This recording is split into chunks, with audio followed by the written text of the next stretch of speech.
Another one hit home, man. Fred Willard passed away, uh, not too terribly long ago. I believe it was. Let's see here, May 18th. I think was the date.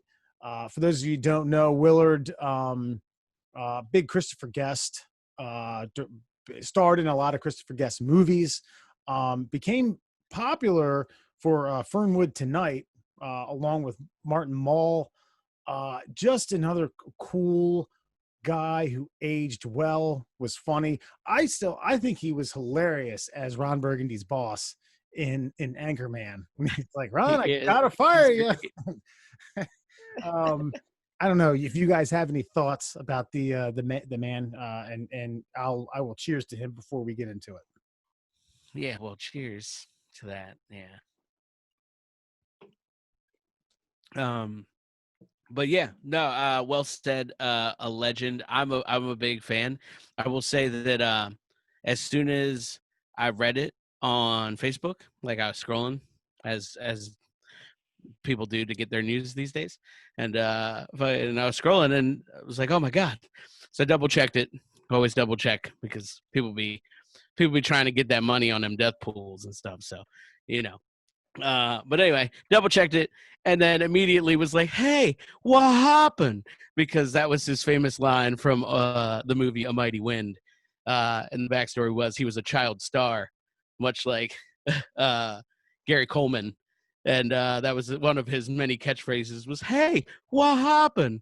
And it was fucking phenomenal. He used it all movie, any chance he could. It was fantastic if you haven't seen it. Yeah, I was introduced to Fred Willard. I know exactly when. Okay, it was okay. I want to say it was 2002 was my first experience with Fred Willard. It was okay. Here you go. It was the year the Patriots lost. Was it? The Patriots lost to the Rams in the longest yard. Is that the game? They beat the Rams in the Super Bowl. That's right. Wait. What was the year the greatest show on turf? You're talking about the Titans Rams? The Titans Rams. It was that year because I was on a cross-country adventure. I ended up staying with my cousin in Austin, and he was like, you got to watch these two movies. And it was A Mighty Wind and Waiting for Guffman. And that was my first introduction to Fred Willard. And I heard somebody talking about him recently, might even been before he died. And it was just like he was a comedian's actor because he wasn't a stand-up comedian. He was just a comedic actor. And sometimes the two blend together, but sometimes they don't. And Fred Willard was one of those people that never did a stand-up show. He wasn't a stand-up comedian, but he was a comedian's actor. They all respected him. He did what they wish they could do as actors, even though he couldn't do what they could do as comedians. And yeah, and just that dry wit. He played stupid in a genius way. Oh yeah. And you said what were the two movies? A Mighty Wind and Waiting for Guffman. Waiting for Guffman, Best in Show, and Best in Show. My cousin made me watch all three of those movies back to back. You can't watch just one. Right, no. And he also had a really funny cameo. If any of you guys remember, This Is Spinal Tap.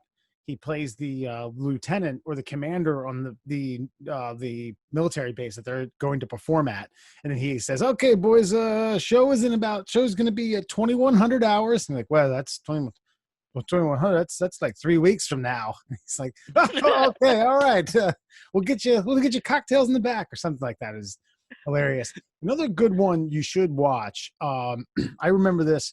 Do you guys remember Kilborn at all when he used to go on After Letterman, the Late Late Show? Yeah. And he had 5 questions.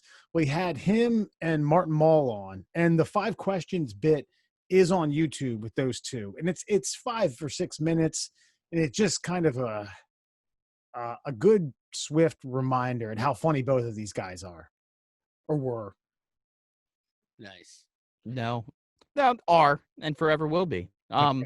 100%. So on a lighter note, right before we move on, the new show Space Force that comes on tomorrow, actually, I think it's on HBO with Steve Carell. I don't know. I think it's a Netflix series. Oh, maybe it's Netflix. There you go. With Steve Carell and all them, he is actually on that show, so he should be making an appearance in at least one episode. So keep your eye out. No, it'll probably be in the whole series. I think he gets throughout. Yep. Yeah.